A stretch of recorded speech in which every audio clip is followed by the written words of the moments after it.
Right. Thanks everybody for being here. You're attending the panel discussion, Why Education Shouldn't Be a Death Sentence. We're holding this event as a way to learn more about the issues affecting our education in Nova Scotia as a lead up to our February 4th Day of Action, where students will be marching all across Halifax and even in places like Church Point to tell the government that it's time to prioritize education, invest in universities more, and reduce tuition fees. So today we have an exciting lineup. We have 4 professors from NASCAD, King's, and Dal. They're going to give some very interesting and engaging topics. Plus we have Michaela Sam. She's the president of the King's Student Union and can bring a student perspective to things. My name's John Hutton. I sit on the Dalhousie Board of Governors as a student rep, but I'm helping organize the Day of Action here. And so I'll just open things up very quickly. So since '93, we've had tuition fees rising at more than double the rate of inflation, to the point where Nova Scotia now pays among the highest fees in the country. For most of the last decade and a half, it's been the highest, but lately Ontario has been picking up as well. So it's not that Nova Scotia has been reducing its fees, but we now pay the 3rd highest. Students are graduating with about $37,000 in debt in this province, and they're graduating to an economy with an 18% youth unemployment rate. So clearly we have a problem. On the other hand, there's actually lots we can do about it. The government right now is talking about a $72 million tax cut on the wealthiest Nova Scotians. Put in perspective, that much money could convert 100% of Nova Scotia student loans to grants and still have enough change to reduce tuition fees by 24%. So what it comes down to is budgeting is a priority. It's not about whether we can or we can't. We can reduce tuition fees. We just have to make a political will to do it. So, education does not have to be a death sentence. So, now I'll introduce the speakers. First up we have Laura Penny. She's a professor in early modern studies and contemporary studies at University of King's College.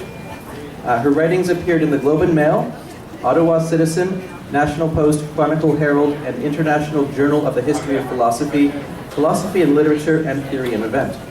She's the author of Your Call is Important to Us, The Truth About Bullshit, and More Money Than Brains, Why School Sucks, College is Crap, and Idiots Think They're Right.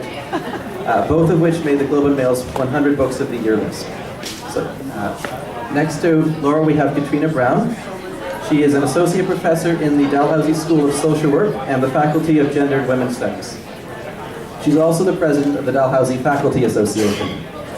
In addition to negotiating a new collective agreement this year, she's hosted many engaging events at Dalhousie on engaging topics such as whose priorities, whose choices, exploring program prioritization, and money, myths, and manipulation, debunking austerity economics. Next up we have Max Haven, who's a writer, teacher, and organizer, an assistant professor in the Division of Art History and Critical Studies at the Nova Scotia College of Art and Design in Juktapuk and Mi'kma'ki, which is Halifax, Canada. His research focuses on themes including the financialization of society and culture, social movements and the radical imagination, the politics and economics of culture, critical art practices, and social and cultural theory. He's the author of Crisis of Imagination, Crises of Power, The Radical Imagination, which he co-wrote with Alex Kisnavich, and Cultures of Financialization. And finally here we have Michaela Sam. She's the president of the King's Student Union and the chairperson of the Canadian Federation of Students, Nova Scotia. She's entering her 4th year of a combined honors degree in early modern studies and history. So I'm going to pass the microphone down to Laura, and we can get started. Do I really need a microphone? Do you want it? I don't think I need a microphone. But please tell me if you cannot hear me. Can you all hear me? Use the microphone. Okay, alright. Use the microphone. Just always makes me feel like I'm at karaoke or something. So a couple of things. I mean, first of all, I am really sick of giving this speech. It's a source of perpetual frustration for me as a Nova Scotian. That the one thing we seem to be really good at, the one thing that people seem to want to buy from us, the one thing that might turn around the fact that Nova Scotia and New Brunswick are the oldest jurisdictions in North America after Florida, is post-secondary education, right? Like, if we want to have young people move to Nova Scotia, I don't know how the hell else we're going to do it except through our post-secondary systems. It's a source of deep frustration to hear people say, We have too many universities in a way they would never say we have too many crappy pulp mills. We have too many fish plants that run at halftime.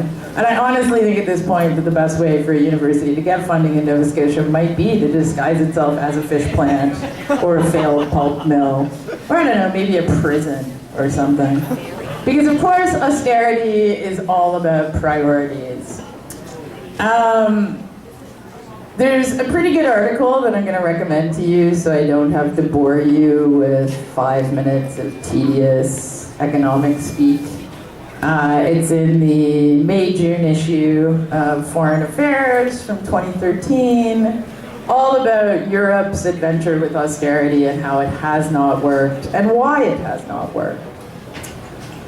3 main points that the author makes are that, first of all, if everybody cuts at the same time, then that doesn't stimulate anyone's economy. You just get into this fiscal Mexican standoff, right? Second of all, that austerity always disproportionately affects the poor and the young. That austerity is a drag on the future economy. So, for example, occasionally politicians on the right will complain that we are no longer making enough, good white Nova Scotian babies, right? Apparently because feminism, right? The fact of the matter is that the reason that most people delay having children is financial, right? That when they've studied this, the reason is not, she's dead. Hello? Okay, all right, sorry, it just didn't sound like it was working. So any money that you have to deal with in terms of student debt is money you are not going to be spending on a house. It's money you are not going to be spending on a car. It's money you're not going to be investing in starting a family. It's also money that you're not going to be investing in starting your own business. There's some really interesting research by a Yale economist named Lisa Kahn, who says that people who graduate into bad economies, which sadly all of you are doing, are less likely to start their own businesses, they're less likely to job switch, they're going to be more cowed and compliant. And so we see again that right-wing fiscal policy is inimical to its stated goals, right? So, I don't know how many of you watched the State of the Union this week, but even President Obama was talking about the necessity of extending 2 free years of community college to every American, such as the debt and access crisis. When I saw him talking about this, I'm like, this seriously threatens our strategic Canadian reserves of smugness. Which is simply to say that if even Americans are going to start talking about free education, it's pretty shameful that that's not even on the table in Canada, right? Part of the problem with the belief that you should pay for more of your education because you're the only one who benefits from it, right?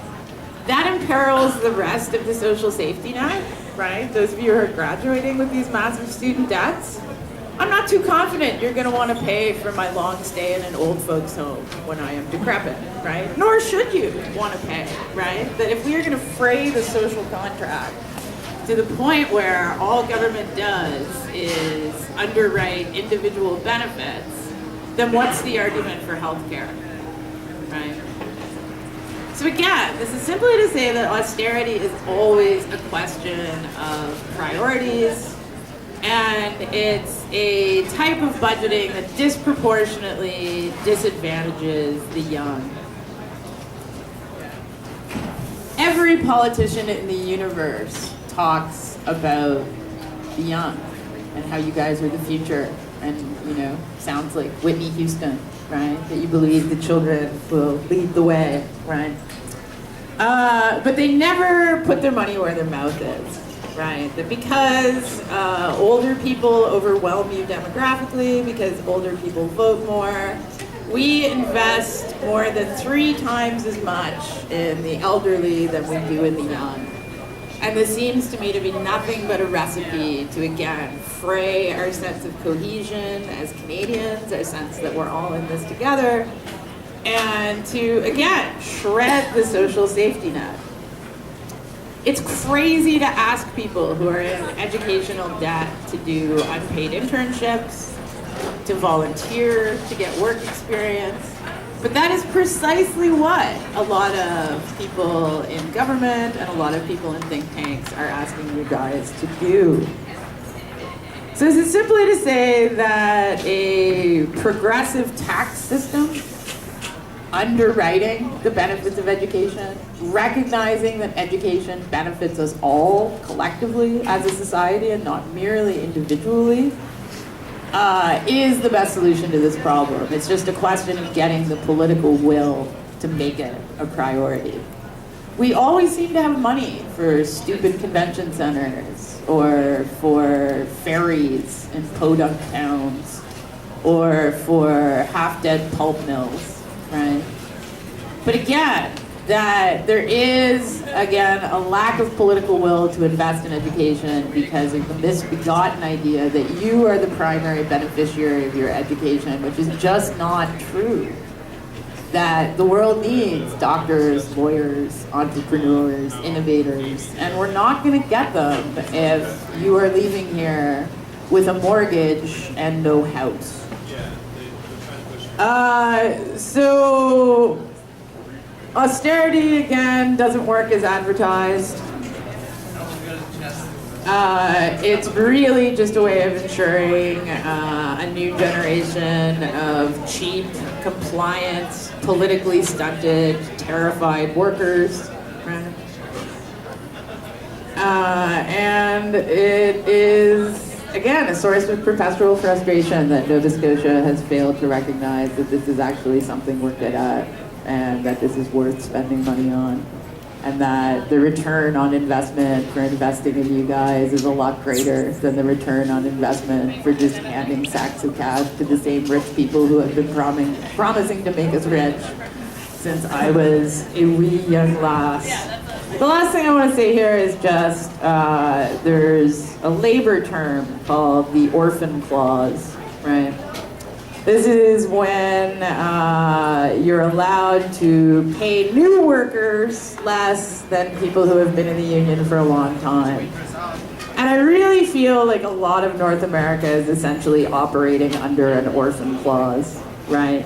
That not only are you guys in a more precarious financial situation than the people making these policy prescriptions, right, all of whom paid a lot less for school than you did, had access to better jobs than you did, telling you to go to trade school when they are emphatically not sending their kids to trade school, that the orphan clause is in effect in a lot of places, and I frankly think that this is a tragic waste, is cruel, and it's really rich and creamy for a generation of people who could afford school, could graduate into better working conditions, to call you guys entitled.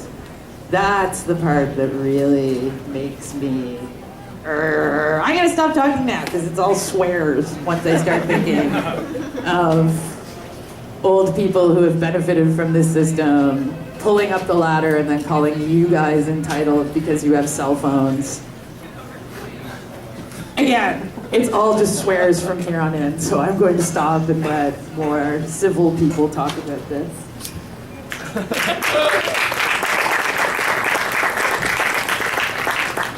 Are we going in order? Is there, yeah?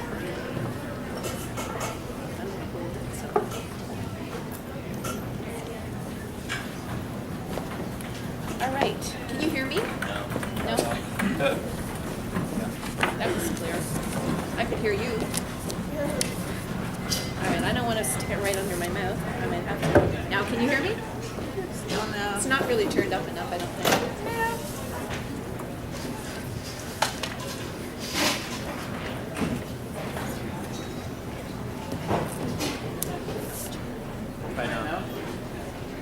Can you hear me? It's better? No? Louder, please. A little bit, yeah.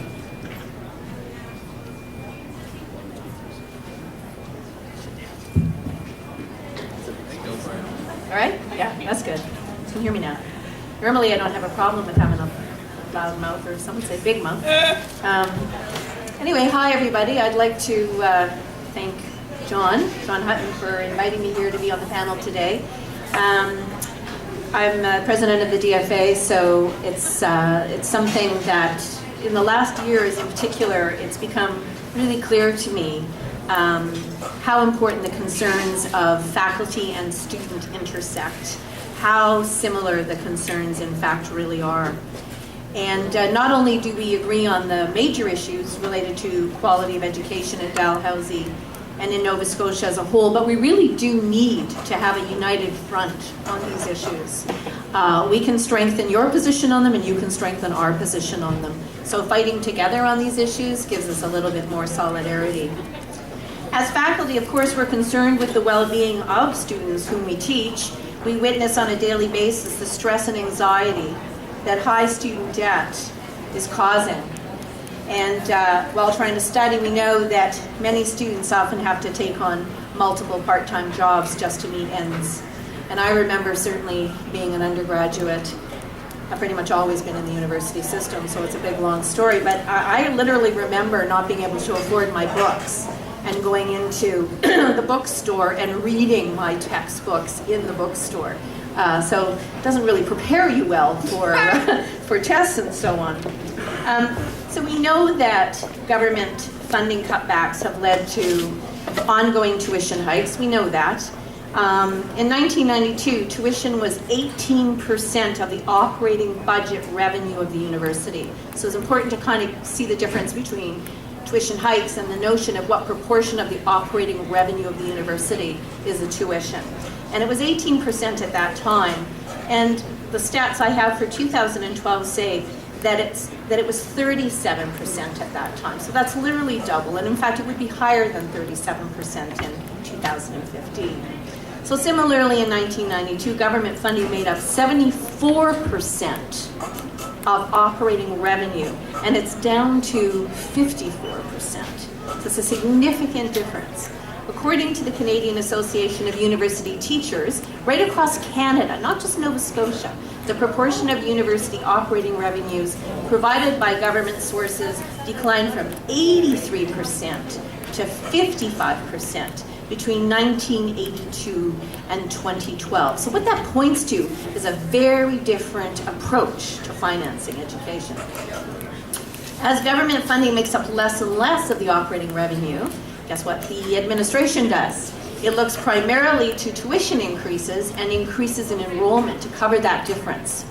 These are clear elements in the strategic plan. There's nothing accidental about it. It's entirely deliberate and it's entirely choice. So there are clear elements in the strategic plan of the university going forward. That's not very positive, is it? So there's no evidence, absolutely no evidence, that either tuition fees or increased student enrollment will actually decrease. This is only going to happen if you continue to struggle, speak out, and really fight that battle, because it's already sort of a strategy in place in the deals between government and the university. So not to be a downer, but I mean, we're all talking about sort of information that's not real happy. Government attitudes toward post-secondary education are also reflected in the policies and actions of university administrations. Government funding cutbacks and the budgeting choices of the university administration impacts on the university's core mission, which is to provide the highest possible quality of education for students. This core mission is being eroded by the policies and priorities of both the government and university administration. Universities across Canada, including Dalhousie, have faced not just underfunding, but a corporatization, the cutting of programs seen as redundant or less commercially viable, and the reduction of tenure-track faculty positions. All have contributed to the decline in our ability as faculty to do our jobs to the best of our ability, and all have contributed to you as students not receiving potentially the education experience which you greatly deserve, despite the high cost. So what are we talking about? We're talking about paying more and getting less. Long story short. There has also been a growing move to increase and even exploit international students, as their very high tuition fees contribute significantly to operating revenue. Not to mention the fact that spending on administration, as you know, has also increased dramatically, about 400% in recent years. In 2005, Dalhousie had 1 associate vice president and 2 assistant vice presidents. This year, there are 4 associate vice presidents and 12 assistant vice presidents, which, as I said, is an increase of more than 400%. And I don't know what they all do. We seem to do fine before them. But what does a top-heavy administration actually mean? It reflects managerialism and that ongoing corporatization of the university. Everything's top-down in a heavy-handed kind of way. It wasn't that long ago, though, when our universities were clearly public universities and institutions, largely funded by taxpayers for the public good. That was the notion. It was assumed that having an educated population benefited the public as a whole, and that making university education affordable and accessible was an important means to achieving that goal. Now, this assumption no longer seems to reflect the reality that we know. As we've less and less public funding, we have to rely on, or we don't have to, but universities have become increasingly reliant on the private sector. When the government recently had consultations, you may have heard of these, on the future, or probably you didn't, on the future of post-secondary education in the province, their number one question was not about the quality of education or the need to increase public funding or make education more accessible. It was, how can universities work more closely with the private sector to grow the economy? That was their number one question. Now listen, I didn't become a professor to work more closely with the private sector and grow the economy. Some might have, I didn't. And some of you might have, but probably many of you didn't.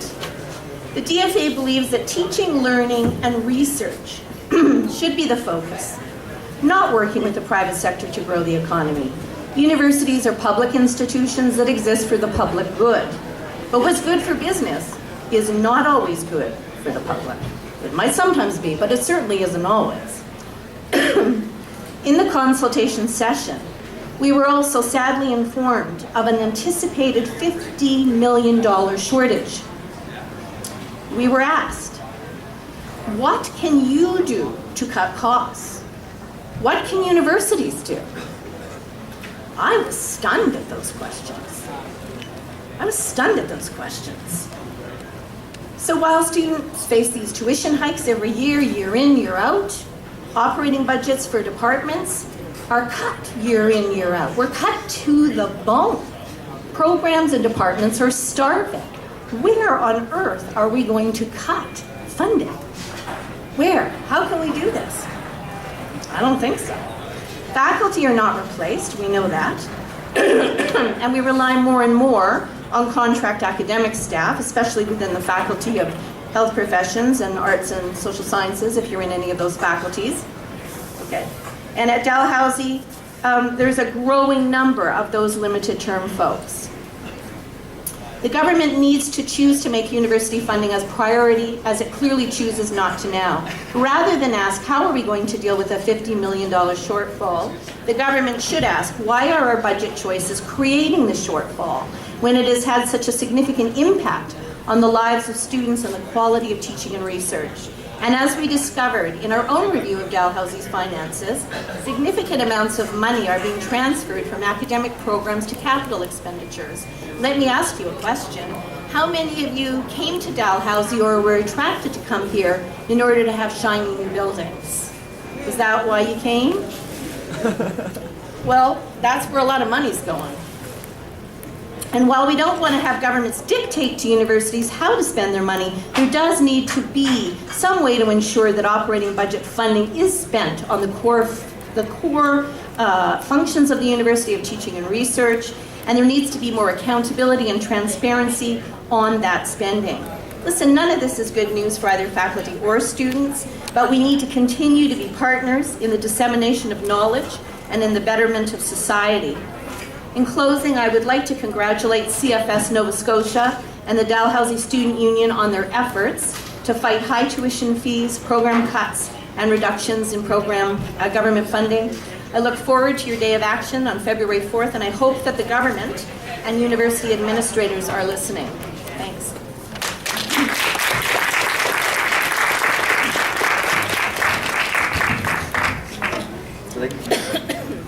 All right, thanks. Nice to see you all here. When future anthropologists dig up the remains of this civilization, they will note that at the dawn of the 21st century, modern global capitalism was a system of human sacrifice. It sacrificed its young.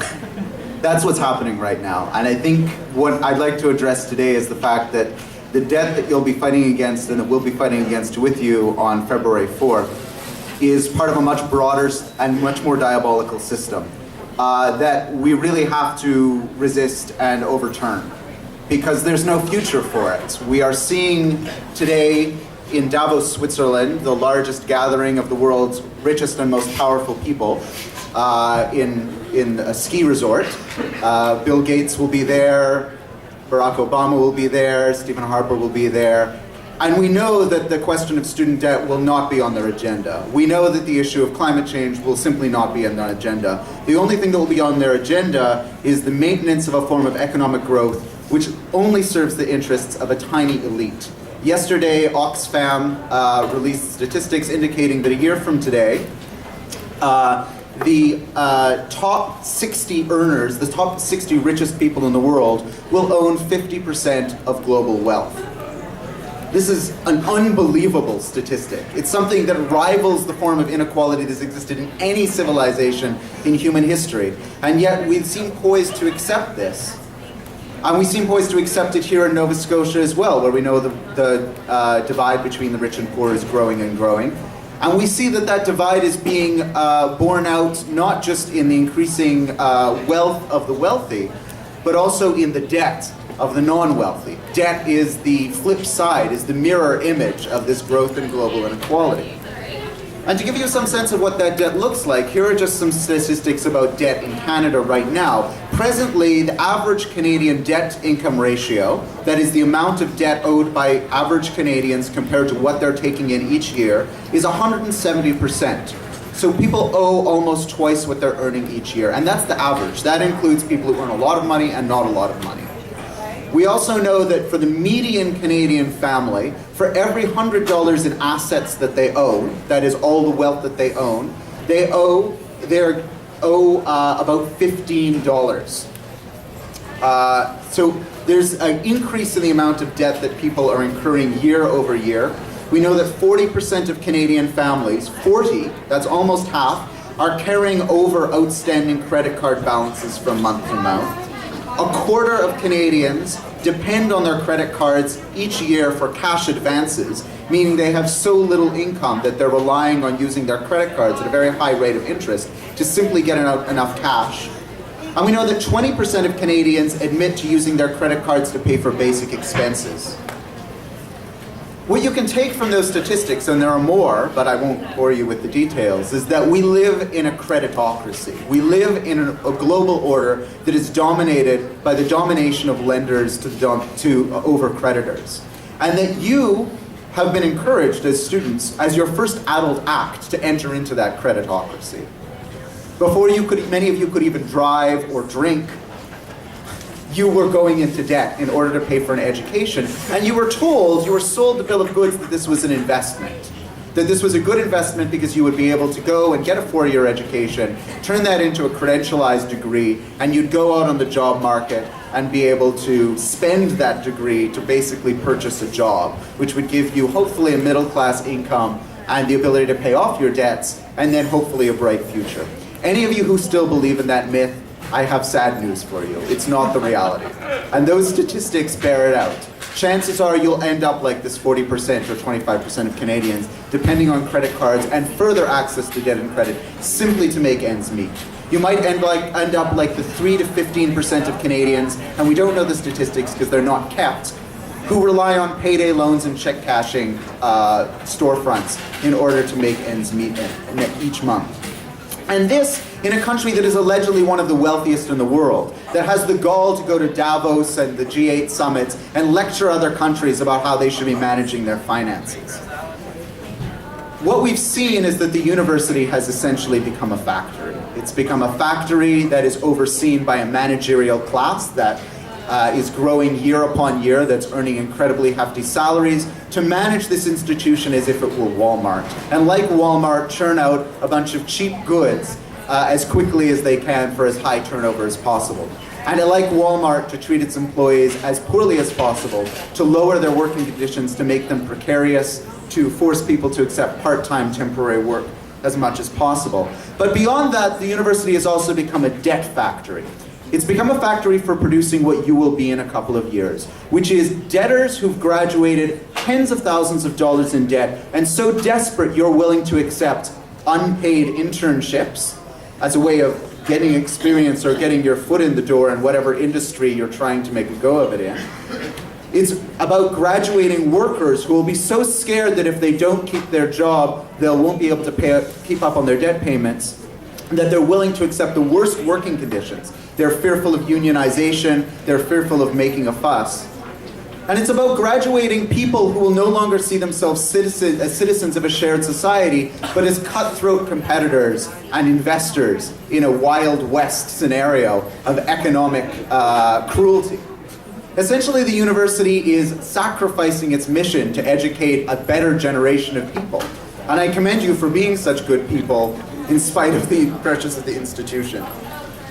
The final thing I would say about this is that one of the things that's been sacrificed as the university has turned into a debt machine is, of course, as we've heard, the critical curriculum, the social sciences and humanities that might allow us to actually make sense of our situation together, such that you're likely learning more about the actual material circumstances of what's happening to you and what's going on in the world here than you're learning in most of your classes. So the critical curriculum has been sacrificed. We've seen the homogenization of education. We've seen the tailorization of most programs into basically career training. And what is lost in that is the idea that the university could be about learning about how to work our society differently and to make social change. This leads to the university as another type of factory, which is a rage factory. There's a big problem on these campuses, and we're seeing it now. And it has its good side and its bad side. Hopefully you'll see its good side on February 4th when you all march in the streets and let not only the government but the rest of society say that you can't be a human sacrifice. But we're also seeing the negative side too, which is if all that a university is for is providing people with bought and paid for credentials, then we don't educate people about misogyny.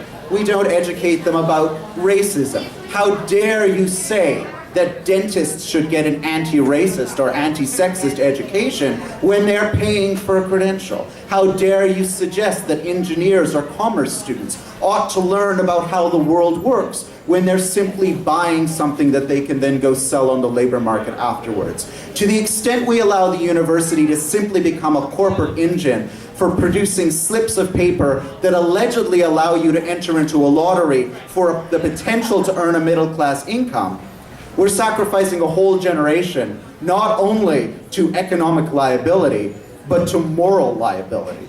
That's what the debt system looks like. And unless we can, as a collective, transform our rage against this system into the productive way of transforming politics, then we're going to see that rage turned inwards, and turned inwards against the most vulnerable amongst us.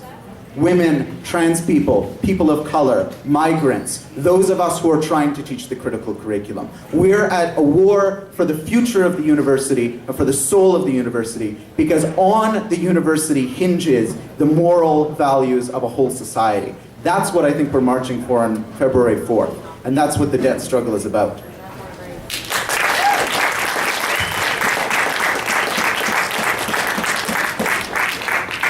All right, so my name is Michaela Sam, and as G mentioned, I'm a student at the University of King's College. I'm the president of the King's Students' Union. I'm the chairperson of the Canadian Federation of Students Nova Scotia.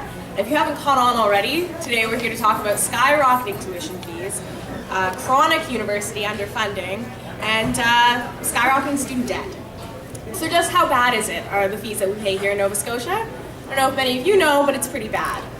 Here we pay the third highest tuition fees in the country at $6,445 a year, nearly $500 more than the national average. But let's take ancillary and auxiliary fees into account. And let's remember that those are the kinds of fees that are deregulated, meaning that universities can ask us to pay whatever they want, whenever they want. And so that means that on average, we're paying more than $7,000 a year in tuition fees. And our province, Nova Scotia, has consistently been the most expensive place to pursue a post-secondary education since 1990, meaning that generations of Nova Scotians and college students have faced the fallout from paying unjustly high tuition fees. Now, while undergraduate and master's tuition fees impact thousands of students in our province, some have it even worse. Since 1990, undergraduate tuition fees in Nova Scotia have gone up by 231%, while international and professional student fees have gone up by 664%.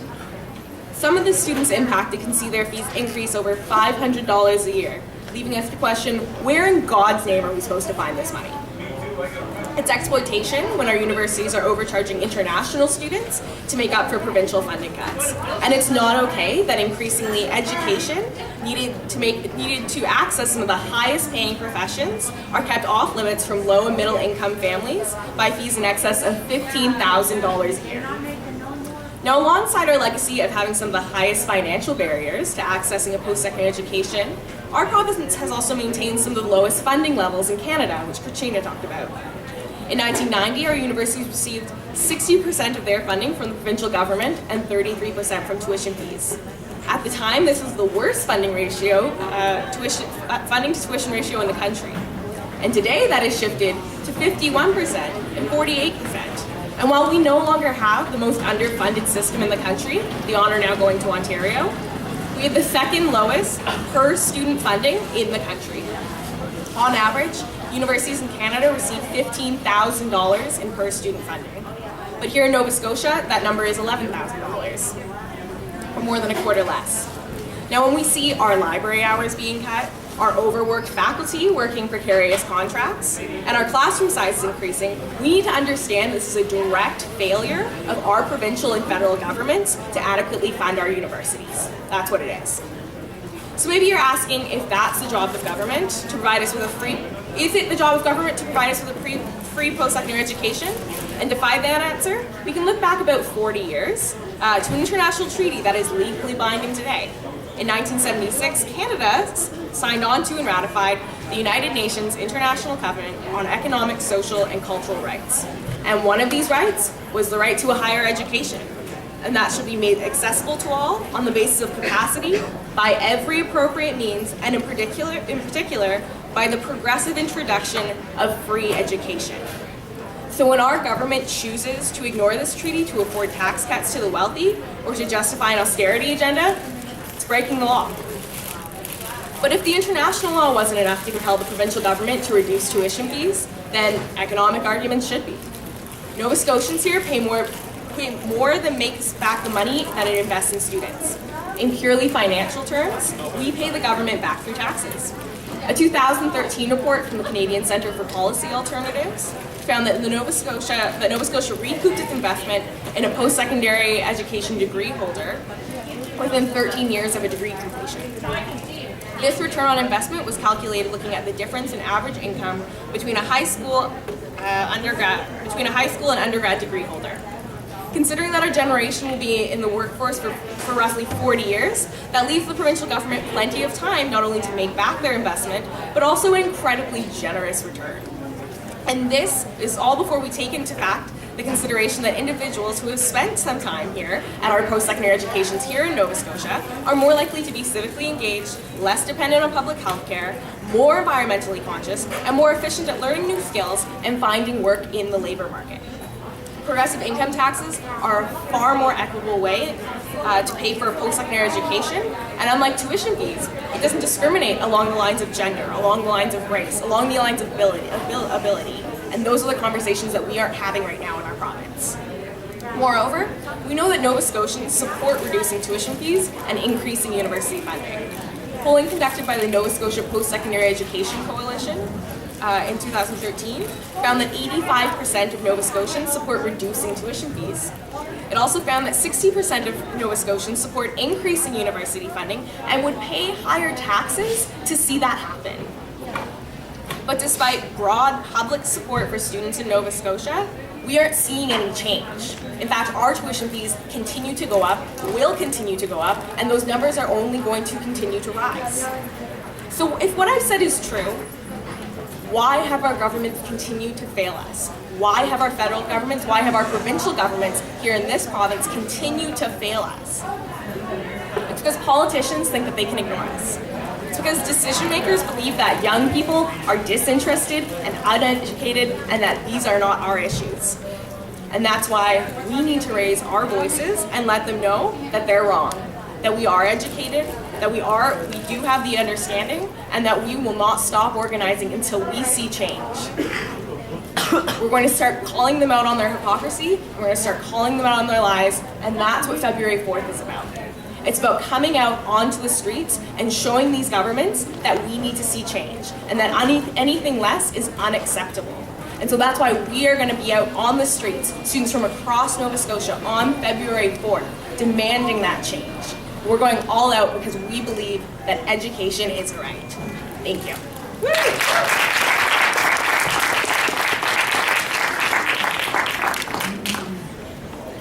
All right, that was the 4 of our panelists. We have about 10 minutes for questions, but I see it's 12:35, so class should start soon. If you have to go, please visit the table just over there by the pillar, because there's a petition calling for reduced tuition fees. Please sign that on your way out. With that, I can open the floor for about 10 minutes of questions. So if anybody wants to speak, just raise your hand and I'll come over to you.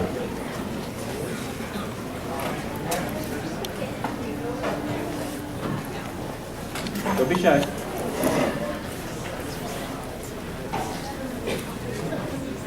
Anybody? Yeah, thank you everyone. I wanted to ask a question about professors. There's 3 professors on the panel, and a professor was very kind to bring her whole class here, which was really nice. And there's a lot of progressive professors in general supporting this cause, but there's also professors who don't, and I think in general, while we all kind of suffer from the same root cause of this issue, there is a privilege that leads people to complacency. Yeah. And so I want to know like how you see that, or what we can do, or what professors should be doing, or like what that looks like moving into the future. Well, fortunately, I am a contract worker, so I'm like sharp and invigorated, right? Like, fortunately, I do work on a yearly contract, so that keeps me, keeps me from just becoming, entitled, tendered human garbage. But I do think that one of the things that's really frustrating for me as a member of the professoriate is when people treat the university as a monolith, in keeping with the remarks from the DFA, right? Student and professorial priorities, especially in the critical studies that Max underlined, are much more on the same page than professor and administrative priorities. So when people talk about everybody who works at a university is grossly overpaid, this first of all obscures the actual labor economy of the university, which is disturbingly like the labor economy of other places in its Walmartiness, where you have a top-heavy administration making 6 figures for doing I'm not sure what, sending me stupid emails usually. And then you have an increasing number of your classes taught by people who are making like $5,000 a pop to teach those classes, right? So first of all, it's important to underline that it's exactly right to say that the students and professors need to be on the same side here contra our administrations, because it's not just that administrations are expensive, they also have weird priorities that are not necessarily pedagogically valuable, like shiny buildings and rock climbing walls and swimming pools and all the amenities that universities are now offering to make up for the fact that they seem to have forgotten their core mission, which is, learning ya, right? So I do think it's absolutely essential that you make common cause with sympathetic professors, that we stay critical of the administration, that we make it clear to the public that most of the swelling costs of university education are tied to administrative priorities that are hostile to a lot of pedagogical priorities, right? This is all good stuff. And I feel like I've talked too much and other professors should pick. Yeah, I'm not sure what more I would add to that. There's no doubt, like anywhere, I mean, there are students who are not politicized and who go around not being, they're affected, but they don't speak out or they're not interested. And that is true of faculty as well. And so we can only sort of all work together to politicize the whole and put it in the kind of context that people here have done. To recognize that what's going on across Canada and Nova Scotia is much bigger than what it looks like. I mean, it is part of a kind of neoliberal political economics. It's a part of an austerity agenda. It's part of stuff that is very big and has to have very deliberate political strategies to address. Yeah, I would say that in the last few years, there's been a lot of encouraging coalitions between faculty unions and student unions that are really inspiring, and that I think in the history of Nova Scotia we haven't seen up to this point.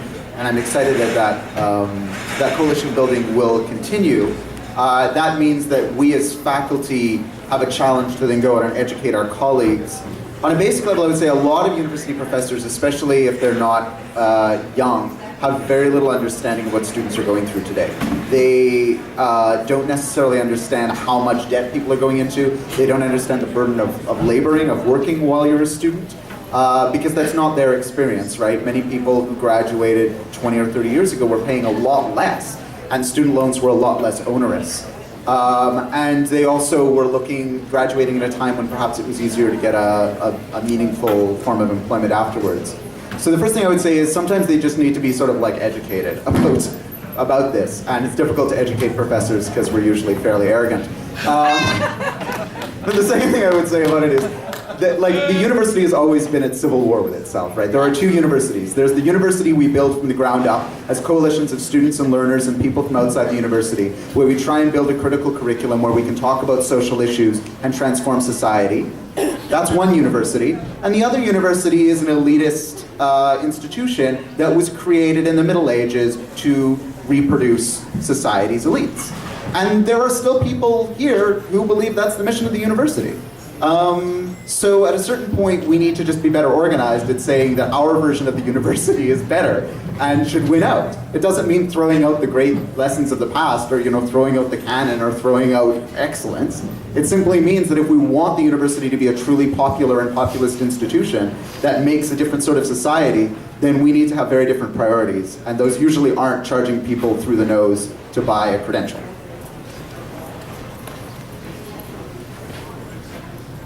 Other questions? Thank you.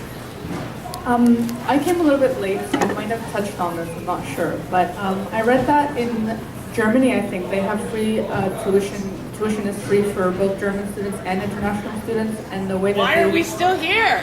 Yeah, and the way that they do that is that the money that the university needs is paid by people who work in jobs that require them to get university education. So they just pay higher taxes. They pay people in like professional jobs and whatever. This is kind of a big question, but do you think that might be possible for Nova Scotia or for Canada at all, that people would pay high taxes gladly for the university students? Who wants to go first? Come on, somebody else. Yes, I think that would be a great idea. I think what we're seeing, though, is that a lot of the highest income earners in our society are nowadays graduates of programs where they don't get a very worldly education. So in commerce departments that are increasingly oriented towards churning out people with technical skills but no critical skills, or engineering faculties or medical faculties where that critical curriculum, where they might be able to see social responsibility more broadly, we're graduating high-income earners who don't have a really keen sense or clear sense of their social responsibilities. So they probably wouldn't gladly pay taxes, but then the rich have never gladly paid their taxes. It's always been people from the bottom, the working class, who've demanded that they pay higher taxes. And that's what we should do, I think. Who here knows how much free education in Canada would actually cost? The answer is $7.8 billion to the PhD level, nationally. So how do you fund something like that? Well, a 1% increase in the GST raises $5.6 billion. Canada every year gives $1.3 billion in free subsidies to the tar sands. So, 1% GST increase, stop giving free money to profitable oil sands companies, and we have free education already. There's way more options. Like you can talk about tax on bank transactions, like the Robinhood tax that's been very popular in Europe.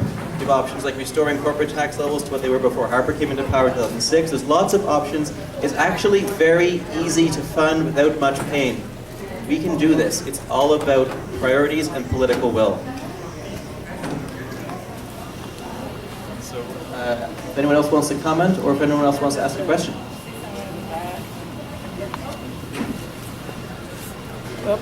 I'm one of the old-timers, working the owners. So I have an experience from Greece. When I was in your age, I was attending university, and we went for university in Athens, and we decided to go for free education, and we striked for 3 months outside the campus of University of Athens. Now, what we did, we went to the opposition party and we said, now, if we go for that, are you going to support it? Because we are going to vote for it. So that's what happened. We got the education. The aftermath, which is still free there, but the aftermath of education post-secondary in Greece, and also, I believe in other countries, it dropped the level of quality dramatically, because the freeloaders, they start getting into the university. That's what we call it, basically. And really, the level of teaching dropped because also the funds were less. So there were shortcuts all over the places. Now, I went 4 years ago, and you see universities with graffitis on the walls, with the grounds not properly kept, with the classes not properly, because eventually you don't have the funds. And this is a continuation. So free education, I'm going to work with because I like it. It's a good thing. But we have to be more prepared to adjust from one to the other. You cannot go